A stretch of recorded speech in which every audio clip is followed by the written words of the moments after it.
Hello friends, welcome back to Anveshara channel. आज हम लोग पढ़ेंगे तमस उपन्यास। ठीक है, तो ये जो टॉपिक है ये हमारे यूजीसी नेट के सिलेबस में है। तो हम लोग आज तमस उपन्यास को पूरे विस्तार से पढ़ेंगे। ठीक है, चलिए आइए पढ़ना स्टार्ट करते। देखिए, तमस उपन्यास भीष्म साहनी द्वारा रचित है। ठीक है, और भीष्म साहनी का जन्म 1915 ईस्वी में हुआ और इनकी मृत्यु 2003 ईस्वी में हुई। ठीक है, तमस भीष्म साहनी का सबसे प्रसिद्ध उपन्यास है। इसका प्रकाशन सन 1973 ईस्वी में हुआ। तमस, ठीक है, तमस का शाब्दिक अर्थ, ठीक है, अगर हम देखें तो तमस का शाब्दिक अर्थ अंधकार या अज्ञान होता है। ठीक है, तो ये याद रखिएगा आप लोग कि तमस का तमस का अर्थ क्या होता है? अंधकार। ठीक है, आगे देखिए, तमस उपन्यास के लेखक भीष्म साहनी है। इनका जन्म 8 अगस्त, ठीक है, इनका जन्म 8 अगस्त 1915 ईस्वी को रावलपिंडी, जो पाकिस्तान में है, ठीक है, तो रावलपिंडी में हुआ था। इनके द्वारा रचित यह उपन्यास सर्वाधिक चर्चित रहा। ठीक है, तो ये उपन्यास काफी ज्यादा प्रसिद्ध है। ठीक है, इसी उपन्यास से इन्हें प्रसिद्धि मिली। ठीक है, आगे देखिए, इसमें लेखक ने आजादी से पूर्व 1947 ईस्वी के मार्च अप्रैल में हुए भीषण सांप्रदायिक दंगे की कहानी को प्रस्तुत किया है। ठीक है, तो तमस उपन्यास में जो सांप्रदायिक दंगे हुए थे, ठीक है, उसी पे आधारित कहानी है। ठीक है, आगे देखिए, हिंदी फिल्म के जाने माने अभिनेता बलराज साहनी के छोटे भाई भीष्म साहनी थे। ठीक है, आगे देखिए, 1975 में तमस के लिए, ठीक है, काफी इंपॉर्टेंट है, याद रखिए, ये डेट आप लोग याद रखिएगा। ठीक है, कि 1975 में तमस के लिए साहित्य अकादमी पुरस्कार इन्हें मिला। 1973 और 1986 तक प्रगतिशील लेखक संघ के राष्ट्रीय महासचिव रहे। भीष्म साहनी प्रगतिशील लेखक संघ के राष्ट्रीय महासचिव भी रहे। देखिए, तमस उपन्यास के महत्वपूर्ण तथ्य। ठीक है, तो देखिए, साहित्य अकादमी पुरस्कार से सम्मानित रचना तमस है। ठीक है, फिर आगे देखिए, 1947 में भारत विभाजन की भयानक सांप्रदायिक भीभिषिका का महाकाव्यात्मक अंकन है। ठीक है, केवल 5 दिनों की कहानी है। ठीक है, तो इस उपन्यास में केवल 5 दिन की कहानी है। भीष्म साहनी की प्रसिद्धि का आधार तमस है। ठीक है, हिंदी के अलावा अंग्रेजी, गुजराती, मलयालम, कश्मीरी और मणिपुरी में अनुदित है। ठीक है, आगे देखिए, 1887 में गोविंद निहाली जी ने इस पर धारावाहिक बनाया और फिल्म भी बनाई। ठीक है, तमस की रचना सांप्रदायिक वैमनस्य के आधार पर की गई है। अब देखिए, गोपाल राय का कथन। ठीक है, तो ये गोपाल राय का कथन है, काफी इंपॉर्टेंट है। गोपाल राय का कथन है कि तमस उस अंधकार का द्योतक है जो आदमी की इंसानियत और संवेदना को ढक लेता है और उसे हैवान बना देता है। आगे देखिए, उपन्यास के अलावा, ठीक है, भीष्म साहनी जी उपन्यास के अलावा कहानी और नाटक भी लिखी। ठीक है, इनके द्वारा रचित महत्वपूर्ण नाटक हनुस, कबीरा खड़ा बाजार में, माधवी, मुँह आवाजे, रंग दे बसंती चोला, आलमगीर इत्यादि है। अब देखिए, भीष्म साहनी द्वारा रचित कहानी संग्रह। ठीक है, भाग्य रेखा पहला पाठ, भटकती राग, पटरिया, शोभा यात्रा, ठीक है, निशाचर, डायन, तो ये सारे महत्वपूर्ण कहानी संग्रह भीष्म साहनी जी का है। ठीक है, नेक्स्ट आगे हम लोग देखते हैं उपन्यास। ठीक है, इनके द्वारा रचित महत्वपूर्ण उपन्यास झरोखे, कड़ियां, तमस, बसंती, मायादास की माड़ी, कुंतो, नीलिमा, ठीक है, नीलोफर। ठीक है, तो ये इनके द्वारा रचित महत्वपूर्ण उपन्यास है। ठीक है, अब हम लोग उपन्यास की जो कथा वस्तु है, ठीक है, उसको पढ़ते हैं। ठीक है, देखिए, संपूर्ण उपन्यास 2 खंडों में विभक्त है। उपन्यास में कुल 21 प्रकरण है। ठीक है, काफी इंपॉर्टेंट है कि तमस उपन्यास में कुल 21 प्रकरण है। प्रथम खंड में 1 से 13 और द्वितीय खंड में 14 से 21 प्रकरण है। ठीक है, तो देखिए तमस, अगर हम इसको तमस उपन्यास है, ठीक है, अगर हम इसको बांटेंगे तो पहले खंड में 13 खंड है। ठीक है, पहला जो खंड है उसमें 13 है और द्वितीय खंड में 8 खंड है। ठीक है, तो टोटल मिला के कितने हो गए? 21। ठीक है, तो तमस उपन्यास में कुल 21 प्रकरण है। 1 से 13 प्रथम खंड में है। ठीक है, और 14 से 21 द्वितीय खंड में है। आगे देखिए, पंजाब प्रांत के किसी जिले को कथा का आधार बनाया गया है। प्रथम खंड शहर की है। ठीक है, काफी इंपॉर्टेंट है। जो प्रथम खंड है वो शहर की एवं द्वितीय खंड गांव की कथा के रूप में देखा जा सकता है। कथा के प्रारंभ में नथु चमार बंद कोठरी में एक सुअर मारने का प्रयास करता है। ठीक है, यह काम करने के लिए उसे मुराद अली ने कहा था। ठीक है, तो यह काम करने के लिए उसे मतलब नथु चमार को मुराद अली ने कहा था। ठीक है, और मुराद अली ने इस काम के लिए नथु चमार को 5 रुपए भी दिए थे। ठीक है, वह नथु से कहता है, ठीक है, कि मुराद अली नथु से कहता है कि हमारे सलोत्री साहब को एक मरा हुआ सुअर चाहिए। ठीक है, डॉक्टरी काम के लिए। ठीक है, तो यहाँ पे देखिए कथा का प्रारंभ, नथु चमार क्या करता है? बंद कोठरी में सुअर को मारने का प्रयास करता है। ठीक है, हालांकि उसे बहुत दिक्कत होता है।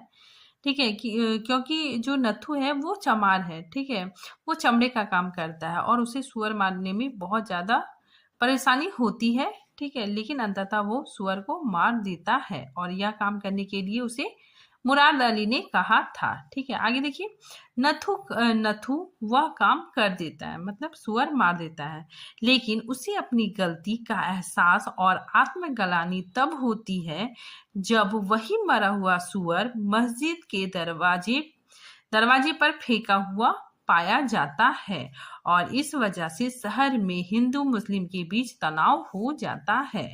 ठीक है, तो देखिए नथु सुअर को मार देता है। ठीक है, और वही सुअर, ठीक है, वही सुअर मस्जिद के दरवाजे पर फेंक दिया जाता है। ठीक है, जिसकी वजह से शहर में हिंदू मुस्लिम के बीच तनाव उत्पन्न हो जाता है। आगे देखिए, बख्शी जी, अजीत, मास्टर रामदास, मेहता जी, अजीत सिंह, ठीक है, शंकर, कश्मीर लाल, जनरल आदि कांग्रेस कमेटी के काज करता है। ठीक है, तो ये सारे कांग्रेस कमेटी के काज करता है जो प्रभात फेरी निकालते हैं और मुस्लिम बस्ती में सफाई का कार्य करते हैं ताकि वे लोग कांग्रेस से जुड़ सके। ठीक है, तो ये लोग सफाई का काम करते हैं, ठीक है, ताकि ये लोग कांग्रेस से जुड़ सके, लेकिन इनकी आपस में बनती नहीं है। ठीक है, तो ये जो लोग हैं, ठीक है, बख्शी जी, अजीत, मास्टर रामदास, मेहता जी, ठीक है, तो ये लोगों को आपस में बनती नहीं है। ठीक है, और सबका अपना अपना स्वार्थ जुड़ा हुआ है। रिचर्ड जिले का अंग्रेजी डिप्टी कमिश्नर है। ठीक है, वह अपनी लीजा को भारत के लोगों के बारे में बताता है। ठीक है, तो जो रिचर्ड है, ठीक है, वो अंग्रेज डिप्टी कमिश्नर है। ठीक है, और उसकी पत्नी लीजा है। ठीक है, और लीजा को भारत के बारे में बहुत सारी चीजें बताता है। ठीक है, वह इतिहास प्रिय है। रिचर्ड क्या है? इतिहास प्रिय है, लेकिन लीजा को इन बातों में कोई रुचि नहीं है। ठीक है, जो रिचर्ड है वो मतलब उसे इतिहास बहुत अच्छा लगता है। ठीक है, इतिहास प्रिय है और वो इतिहास के बारे में बहुत कुछ बताता है लीजा को, लेकिन लीजा को सुनने में कोई भी रुचि नहीं होती है। ठीक है, वह चाहती है कि रिचर्ड उससे प्रेम की बातें करे। मस्जिद के बाहर मरा हुआ सुअर मिलने के बाद शहर में दंगा फसाद का भय होने लगता है। मुस्लिम लोग मुस्लिम लीग का समर्थन करते हैं। ठीक है, पाकिस्तान जिंदाबाद के नारे लगाते हैं और कांग्रेस को हिंदुओं की पार्टी कहते हैं। वान प्रस जी, जो कि एक महात्मा हैं, के नेतृत्व में हिंदी प्रतिनिधियों की एक बैठक होती है जिसमें यह तय किया जाता है कि हिंदू और सिखों को मिलकर दंगे रुकवाने के लिए डिप्टी कमिश्नर से मिलना चाहिए। ठीक है, तो ये लोग देखते हैं ठीक है, दंगे फसाद हो रहे हैं, ठीक है, तो इसको रुकवाने के लिए डिप्टी कमिश्नर से मिलने जाते हैं। ठीक है, ये लोग मतलब मीटिंग में बोलते हैं कि हमें डिप्टी कमिश्नर से मिलना चाहिए और दंगा हो जाए तो उसमें अपनी तरफ से क्या तैयारी रखी जाए।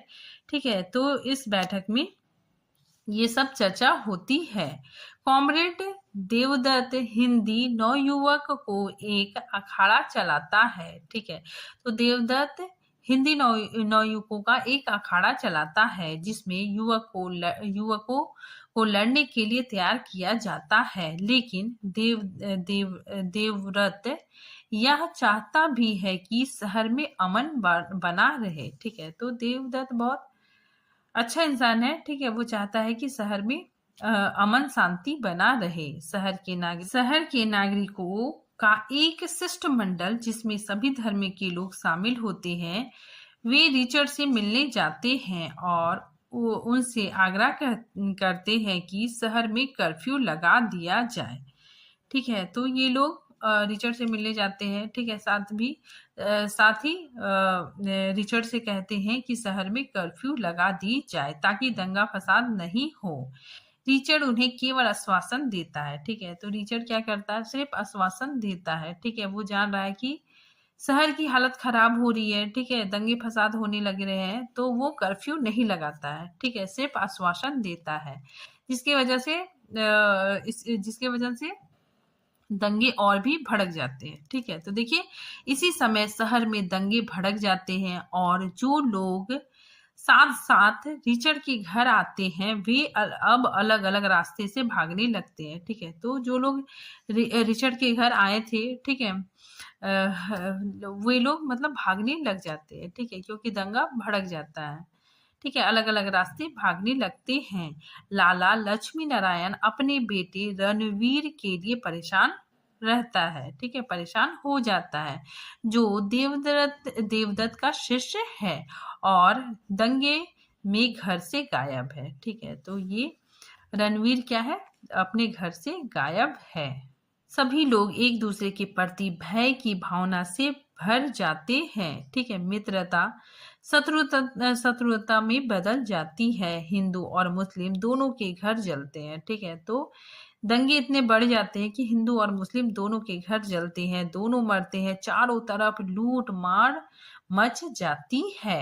यहाँ पे देखिए जो हिंदू मुस्लिम की जो लड़ाई है, ठीक है, मतलब दंगे बहुत ज्यादा फैल जाता है। ठीक है, तो इस समय रिचर्ड चाहता तो मतलब शहर में कर्फ्यू लगा देता। ठीक है, लेकिन वो कर्फ्यू नहीं लगाता है। ठीक है, दोनों तरफ है, हिंदू मुस्लिम दोनों लोगों की मौत होती है। ठीक है, चारों तरफ लूट मार मच जाती है।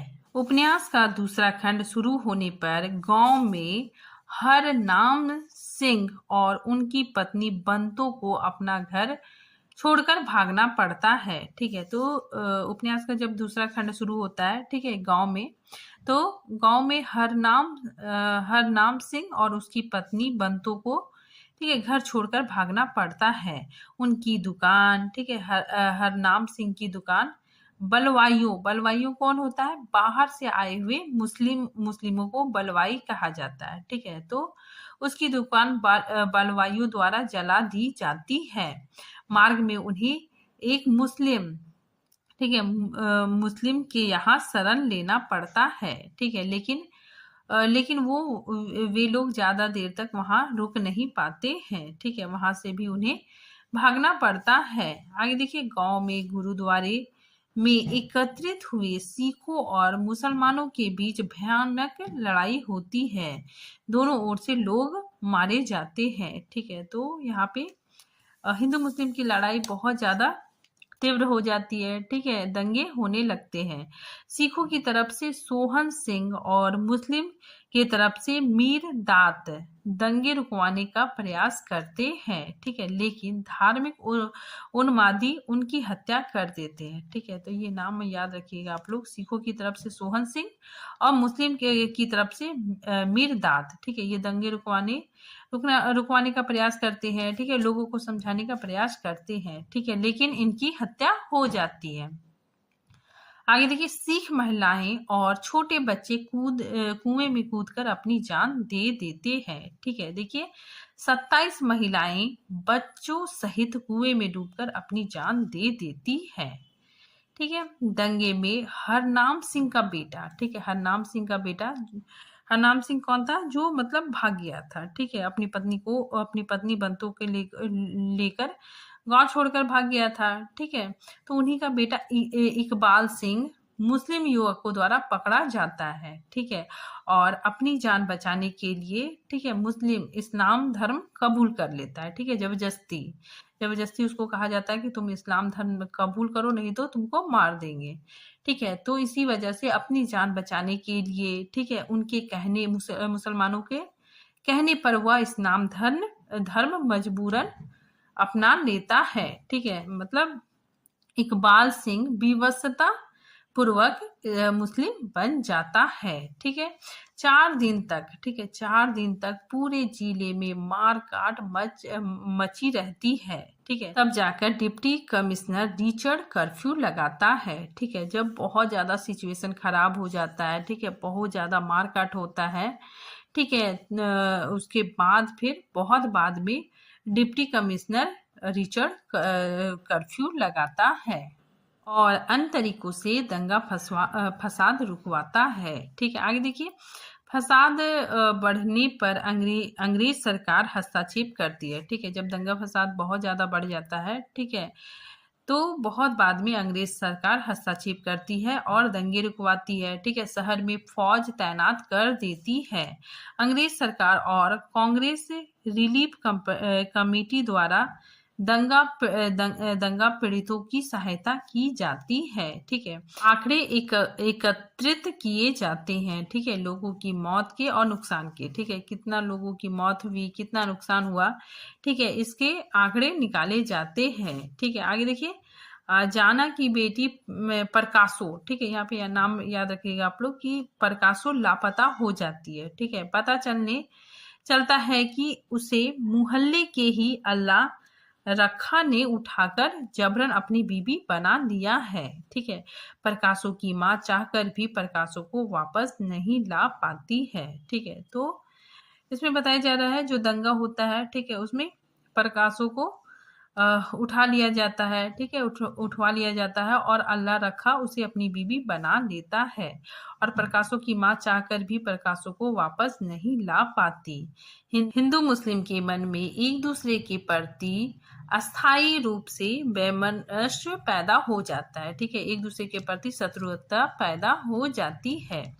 अंत में देवव्रत सभी धर्मों के लोगों को एकत्रित कर एक अमन कमेटी के निर्माण की प्रस्तावना रखता है, ठीक है। कुछ विरोध और मन मुटाव के बाद कमेटी बन जाती है, ठीक है। कमेटी को अमन के प्रचार के लिए बस दी जाती है, ठीक है। तो कमेटी को अमन और मतलब शहर की शांति के लिए, ठीक है, देश की शांति के लिए बस दी जाती है, ठीक है। तो कमेटी को अमन के प्रचार प्रसार के लिए बस दी जाती है। बस में बैठकर मुराद अली, ठीक है, मुराद अली हिंदू मुस्लिम एकता के नारे लगाता है, ठीक है, और इस तरह इस उपन्यास का समापन होता है, ठीक है। आगे देखिए, भीष्म साहनी ने तमस में सांप्रदायिकता की समस्या को उठाया है। भारत की आजादी के ठीक पहले सांप्रदायिक की बैसाखियां लगातार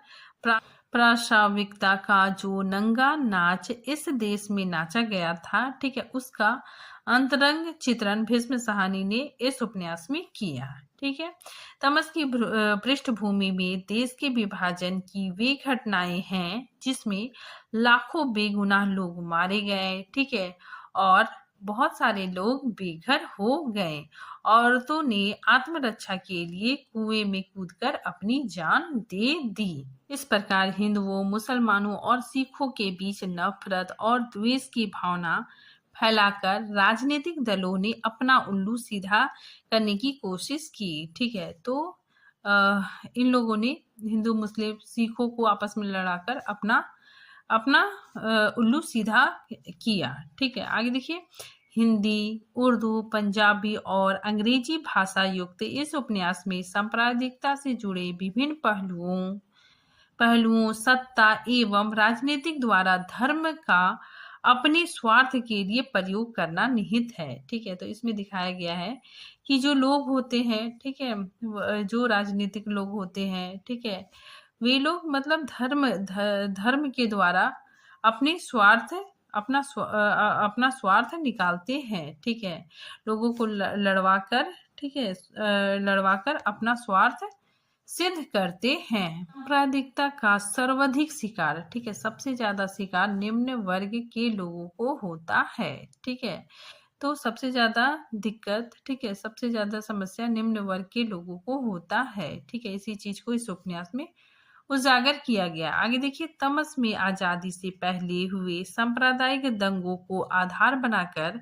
इस समस्या का सूक्ष्म विश्लेषण किया गया है और उन विकृतियों को सामने रखा है जो अपनी मनोवृत्तियों का परिणाम जनसाधारण को भोगने के लिए विवश करती है। ठीक है, तो अंततः दिक्कत, ठीक है, जनसाधारण को ही होता है। ठीक है, सारी दिक्कतें जनसाधारण को ही भोगनी पड़ते हैं।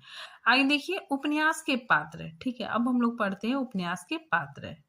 सबसे पहले नथु। नथु उपन्यास का नायक है। ठीक है, साथ ही ये गरीब है, ठीक है, निर्धन व मेहनत कश चर्मकार है। ठीक है, हीन भावना का शिकार है। ठीक है, फिर आगे देखिए। मुराद अली। मुराद अली अंग्रेजों का चाटुकर, ठीक है, चाटुकर है, स्वार्थी है, सांप्रदायिक तनाव बढ़ाने वाला है। ठीक है, क्योंकि मुराद अली ने ही सुअर को मस्जिद के सीढ़ियों पर फेंकवा दिया था। ठीक है, जिसकी वजह से बहुत ज्यादा दंगा फसाद हो गया था। ठीक है, हिंदू मुस्लिम के बीच बहुत लड़ाई हो गई थी। ठीक है, मुस्लिम बहुत भड़क गए थे।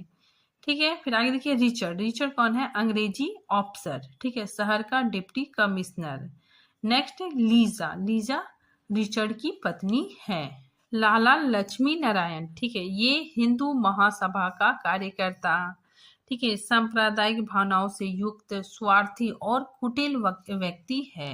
ठीक है, नेक्स्ट देखिए। रणवीर। रणवीर लक्ष्मण नारायण, ठीक है, जो हम लोग पढ़े, लक्ष्मण नारायण का पुत्र है। ठीक है, यही गायब हो जाता है। ठीक है, आगे देखिए। हरनाम सिंह। ठीक है, हरनाम सिंह ग्रामीण सिख है, उदार किंतु परिस्थिति व सांप्रदायिकता का शिकार। ठीक है, क्योंकि यही गांव छोड़कर भाग जाता है। ठीक है, बंतो। बंतो हरनाम की पत्नी है। ठीक है, नेक्स्ट देखिए। देवदत्त। देवदत्त कम्युनिस्ट पार्टी का कार्यकर्ता, जो अंत तक अपने साथियों संग मिलकर अमन चैन बनाए रखने की अपील और कोशिश करता है। देखिए। आयात बख्शी, ठीक है, ये सांप्रदायिक व्यक्ति और मुस्लिम लीग का कार्यकर्ता और पाकिस्तान का पक्षधर है। ठीक है, आगे देखिए। शाहनवाज। शाहनवाज सच्चा मित्र, ठीक है, उदार किंतु हार्दिक रूप से मुस्लिम संप्रदाय के प्रति सहानुभूतिशील है। ठीक है, नेक्स्ट देखिए। रघुनाथ। रघुनाथ शाहनवाज का दोस्त है। ठीक। जर्नैल। ठीक है, जर्नैल बाह्य रूप से सन की कांग्रेसी, ठीक है, किंतु सच्ची व यथार्थ बात कहने वाला है। ठीक है, तो जनरल बहुत सनकी था। ठीक है, साथ ही ये सच्ची और यथार्थ बात कहता था। ठीक है, नेक्स्ट देखिए। मेहता। मेहता भ्रष्ट और स्वार्थी कांग्रेसी कार्यकर्ता है। ठीक है, जिला कांग्रेस कमेटी का सदस्य है। ठीक है। बख्शी जी। ठीक है, बख्शी जी जिला कांग्रेस कमेटी के सेक्रेटरी है। ठीक है, नेक्स्ट देखिए। शंकरलाल। शंकरलाल कांग्रेस का कार्यकर्ता और मेहता का विरोधी है। कश्मीरी लाल। ठीक है, कश्मीरी लाल कांग्रेस का कार्यकर्ता है। ठीक है, नेक्स्ट देखिए।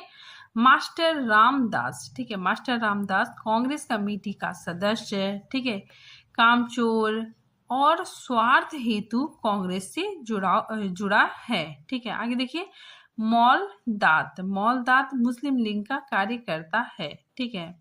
नेक्स्ट, जसवीर कौर, ठीक है, काफी इंपॉर्टेंट है। जसवीर कौर हरनाम सिंह की अभाग्नि पुत्री, ठीक है, तो याद रखिएगा ये जसवीर कौर हरनाम सिंह की बेटी है, ठीक है, और सांप्रदायिक दंगे की शिकार व साहसी युवती है। नेक्स्ट देखिए, मीरदात, मीरदात कम्युनिस्ट कार्यकर्ता सोहन सिंह का मित्र है, ठीक है। अब देखिए, पात्रों की दृष्टि से किसी को भी इस उपन्यास का नायक नहीं कहा जा सकता, ठीक है। उपन्यास में चित्रित परिवेश ही स्वयं उसका नायक बन गया है। ये महत्वपूर्ण उद्धरण या फिर महत्वपूर्ण पंक्तियां, ठीक है, जो उपन्यास में आया है, ठीक है, वो महत्वपूर्ण पंक्तियां देखिए। कोई भी व्यक्ति अपना व्यवसाय चुनते समय उसके नैतिक पक्ष के बारे में सोचता ही कब है, वह तो केवल निजी लाभ और निजी हित के बारे में सोचता है, ठीक है। तो ये कथन रिचर्ड का है, ठीक है। बहुत चालाक नहीं बनो रिचर्ड, मैं सब जानती हूँ कि देश के नाम लोग तुम्हारे साथ लड़ते हैं, ठीक है, और धर्म के नाम पर तुम इन्हें आपस में लड़वाते हो, क्यों, ठीक है ना। ये कथन लीजा का है, ठीक है। नेक्स्ट देखिए, दुख से छुटकारा पाने के लिए आदमी सबसे पहले औरत की तरफ मुड़ता है, ठीक है, ये कथन लेखक का है। नेक्स्ट देखिए, घृणा और द्वेष इतनी जल्दी प्रेम और सद्भावना में नहीं बदल सकता, वे केवल भौंडे रहस्य और व्यंग में ही बदल सकते हैं, ठीक है। तो ये कथन इकबाल सिंह का है। आगे देखिए, हुकूमत करने वाले यह नहीं देखते प्रजा में कौन सी समानता पाई जाती है, उनकी दिलचस्पी तो यह देखने में होती है कि वे किन किन बातों से एक दूसरे से अलग है, ठीक है, ये कथन रिचर्ड का है। आगे देखिए, अगर प्रजा आपस में लड़ते तो शासक को किस बात का खतरा, ठीक है, तो ये कथन रिचर्ड का है, ठीक है। नेक्स्ट देखिए, हम मध्य वर्ग के लोग हैं, पुराने संस्कारों का हम पर गहरा प्रभाव है, मजदूर वर्ग के होते तो हिंदू मुसलमान का सवाल तुम्हें परेशान नहीं करता, ठीक है। तो ये कथन देवदत्त का है, ठीक है। तो आज ये टॉपिक यहीं पे खत्म होता है, मिलते हैं नेक्स्ट टॉपिक के साथ, तब तक के लिए थैंक यू।